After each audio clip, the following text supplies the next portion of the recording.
కృష్ణా జిల్లా మచిలీపట్నంలో మసలా beach festival ఘనంగా ప్రారంభమైంది. ఈ బీచ్ ఫెస్టివల్లో gateway of Amaravati icon tower ప్రత్యేక ఆకర్షణగా నిలిచింది.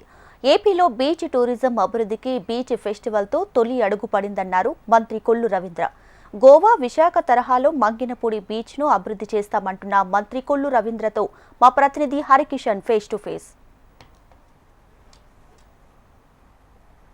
మసులా ఫెస్ట్ 2025 అంగరంగ వైభవంగా ప్రారంభమైంది. 4 రోజుల పాటు ఈ ఫెస్ట్ అయితే ఘనంగా నిర్వహిస్తున్నారు. మరి దీనికి సంబంధించి మరింత సమాచారం తెలుసుకునే ప్రయత్నం ఒకసారి చేద్దాం. కొల్లు రవీంద్ర మినిస్టర్ ఉన్నారు. సార్ చెప్పండి, దీనికి సంబంధించి పూర్తి వివరాలు ఏమన్నా? ఇది మచిలీపట్నం ఫెస్ట్ కింద ఇక్కడ కార్యక్రమాన్ని బీచ్ ఫెస్ట్ కింద ఏర్పాటు చేశాం. నిన్న గౌరవ టూరిజం మినిస్టర్ గారు దీన్ని ప్రారంభోత్సవం చేయడం జరిగింది.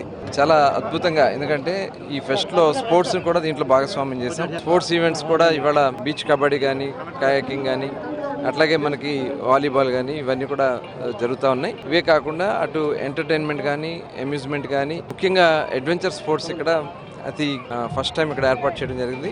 చాలా మంచి రెస్పాన్స్ ఉంది పబ్లిక్ నుంచి. ఊహించినంత మరి క్రౌడ్ ఇవాళ వస్తూ ఉన్నారు. నిన్నటి నుంచి కూడా చాలా బాగా జరుగుతుంది. అలాగే ఫుడ్ కూడా ఇక్కడ మనం ఏర్పాటు చేసాం.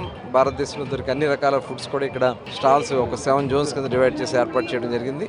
అలాగే ఇక్కడ లోకల్ స్ట్రీట్ ఫుడ్స్ కానీ ఇవన్నీ కూడా ఇక్కడ అన్నీ ఉంటాయి. చాలా హైజీనిక్గా చేయడానికి మరి జిల్లా కలెక్టర్ గారు కానీ, ఎస్పీ గారు కానీ, జిల్లా యంత్రాంగం మొత్తం కూడా టోటల్ శానిటేషన్ దగ్గర నుంచి అంతా కూడా చాలా బాగా అద్భుతంగా చేస్తూ ఉన్నారు. వాటర్ సప్లై కానీ ఎక్కడ కూడా ఏ ఇబ్బంది రాకుండా అన్ని అటు సెక్యూరిటీ పరంగా కూడా సర్వేలెన్స్ కెమెరాస్తో మొత్తం కూడా మానిటర్ చేస్తూ ముందుకెళ్తున్నారు. మసులా ఫెస్ట్ అని దీనికి పేరు ఎందుకు పెట్టడం జరిగింది? ఇక్కడే నిర్వహించడానికి గల ప్రత్యేక కారణాలు ఏమైనా ఉన్నాయి? అంటే మచిలీపట్నం పూర్వం నుంచి కూడా మసులా అంటే ఒక పోర్ట్ సిటీ కింద పిలిచేవాళ్ళు. అది తర్వాత మచిలీపట్నం కింద మారింది. దాన్ని ఉద్దేశించుకుని ఆ వైభవాన్ని మళ్ళీ ఇక్కడ రావడానికి మసులా పేరుతో 2018లో కూడా మేము ఒకసారి ఇక్కడ కండక్ట్ చేయడం, ఫెస్ట్ కండక్ట్ చేయడం ఉంది. ఇప్పుడు కూడా అదే పేరుతో మసులా బీచ్ ఫెస్ట్ కింద దీన్ని కండక్ట్ చేస్తాం. మంగినపూడి బీచ్ కి సంబంధించి ప్రత్యేకత ఏమైనా ఉందా? డెఫినెట్ గా ఇది మన ఆంధ్ర రాష్ట్రంలో ఉన్న సుదీర్ఘ 980 కిలోమీటర్ల తీర ప్రాంతంలో one of the best beach కింద చెప్పుకోవచ్చు. ఎందుకంటే సేఫ్ బీచ్. ఇప్పుడు మనం వైజాగ్ వెళ్ళినా లేకపోతే నెల్లూరు వెళ్ళినా ఎక్కడికి వెళ్ళినా కూడా కొద్దిగా ఇబ్బందులు ఉంటుంది. అక్కడ డెప్త్ ఎక్కువ ఉంటుంది. ఇక్కడ చక్కగా షాలో బీచ్ లా ఉండి ఎక్కువగా ఇబ్బంది కలిగే పరిస్థితి అయితే ఇక్కడ ఉండదు. అలాగే ఇక్కడ కొన్ని ప్లేస్ కూడా చాలా దాదాపు ఒక 200-300 ఎకరాలు మనకి సీ ఫ్రంట్ ఉంది. ఆ ప్లేస్లో కూడా వాళ్ళు వచ్చిన వాళ్ళకి కూడా కొద్దిగా మనం ఫెసిలిటీస్ కల్పిస్తే చాలా అద్భుతంగా వస్తుంది. చాలా దానికి పర్మనెంట్గా మేము గేట్వే ఆఫ్ అమరావతి కింద ఇక్కడ ఏదైతే అసెంబ్లీ రిప్లికేట్ను కూడా ఇక్కడ మనం ఏర్పాటు చేసుకున్నాం ఎంట్రీ కింద. అట్లాగే 100 ఫీట్ బహుశా తెలిసి కోస్టల్లో ఫస్ట్ టైం 100 అడుగుల ఫ్లాగ్ని ఇక్కడ పోల్ ఏర్పాటు చేసిన ఫ్లాగ్ కూడా నిన్ననే ఇనాగ్రేట్ చేసుకోవడం జరిగింది. ఇవన్నీ కూడా ఒక కొత్తదనాన్ని ఒక టూరిజంలో ఈ ప్రాంతాన్ని తీసుకొచ్చేదానికి అవకాశం ఉంది. అమరావతి దగ్గరగా ఉన్నటువంటి బీచ్, హైదరాబాద్, తెలంగాణ కూడా దగ్గరగా ఉన్న బీచ్ అవుతుంది. కాబట్టి డెఫినెట్గా ఫ్యూచర్లో ఒక అద్భుతమైనటువంటి బీచ్ కింద డెవలప్ అవుతుంది. ఇప్పటి వరకు కేవలం ఒక బీచ్గా ఉండింది మంగినపూడి. సో ఈ రోజు ఇప్పుడు మీరు దేశవ్యాప్తంగా ఒక ప్రత్యేక గుర్తింపు తెచ్చేందుకు ఒక ప్రయత్నం చేస్తున్నారు. ఫర్దర్గా ఎటువంటి యాక్టివిటీస్ అనేవి కంటిన్యూ అవుతాయి? అంటే ఆల్రెడీ ఇక్కడ మాకు పోర్ట్ కూడా ఇప్పుడు వర్క్ జరుగుతుంది. నెక్స్ట్ ఇయర్కి పోర్ట్ కూడా ఆపరేషన్లోకి వస్తుంది. అలాగే ఇక్కడ టూరిజంకి సంబంధించి ఇప్పుడు మన వాళ్ళు చాలామంది రిక్రియేషన్ కోసం కానీ దేనికోసం కానీ ఇటు గోవాకో లేకపోతే శ్రీలంకకో వేరే ప్రాంతాలకు వెళ్ళి అక్కడ సీ కోస్ట్లో వాళ్ళు స్పెండ్ చేస్తారు. అలా కాకుండా ఇక్కడే మనం ఆ ఫెసిలిటీస్ మనం ఏర్పాటు చేసుకోగలిగితే డెఫినెట్గా అక్కడ అవకాశం వస్తుంది.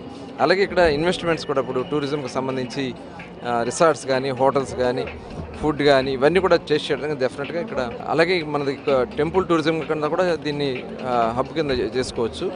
ఇటు హంసల్దీవి కానీ, ఇటు ఈస్ట్ గోదావరి, వాడపల్లి ఏదైతే ప్రముఖ దేవాలయాలన్నీ కూడా మన దగ్గర విజయవాడ అమ్మవారి గుడి కానీ, మోపిదేవి కానీ, ఇక్కడ పాండురంగ స్వామి టెంపుల్ కానీ ఇవన్నీ కూడా కలుపుకొని ఎవరైనా వచ్చిన వాళ్ళు ఇక్కడ స్టే చేసి ఇవన్నీ కూడా సందర్శన చేసుకుంటూ బీచ్ వాతావరణం కూడా ఎంజాయ్ చేయొచ్చు.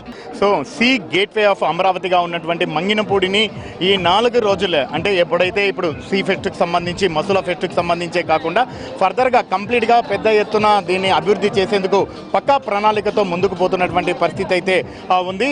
ఇక్కడే టూరిజం ఆధ్వర్యంలో అలాగే వారి సహకారంతో ప్రత్యేకంగా ఇటు ఏవైతే గెస్ట్ హౌస్లు కానీ, రెస్ట్ హౌస్లు కానీ, అలాగే ఫుడ్కి సంబంధించినటువంటి స్టాల్స్ కానీ ఇకపై కంటిన్యూగా పెంపొందించడంతో పాటు కంప్లీట్గా ఈ ప్రాంతం అంతా కూడా టెంపుల్ సిటీగా అభివృద్ధి చేసేందుకు కూడా ప్రయత్నాలు తీసుకుంటున్నామని చెప్పేసి ఇటు మంత్రి కొల్లు రవీంద్ర చెప్తుంటే, మరోవైపు వచ్చేటటువంటి పర్యాటకులకు ఎటువంటి ఇబ్బందులు లేకుండా అన్ని ఏర్పాట్లు అయితే ఈ 4 రోజులు చేశారు. తర్వాత ఇటు రక్షణ పరంగా కూడా అన్ని చర్యలు తీసుకుంటున్నాం. ఎటువంటి ఇబ్బందులు లేకుండా పర్యాటకులు వచ్చిపోవచ్చు అని చెప్పేసి కూడా జిల్లా కలెక్టర్ బాలాజీ చెప్తున్నటువంటి పరిస్థితి అయితే తాజాగా ఉంది. కెమెరామెన్ హరీష్తో హరికిషన్, విషయం టీవీ, మచిలీపట్నం.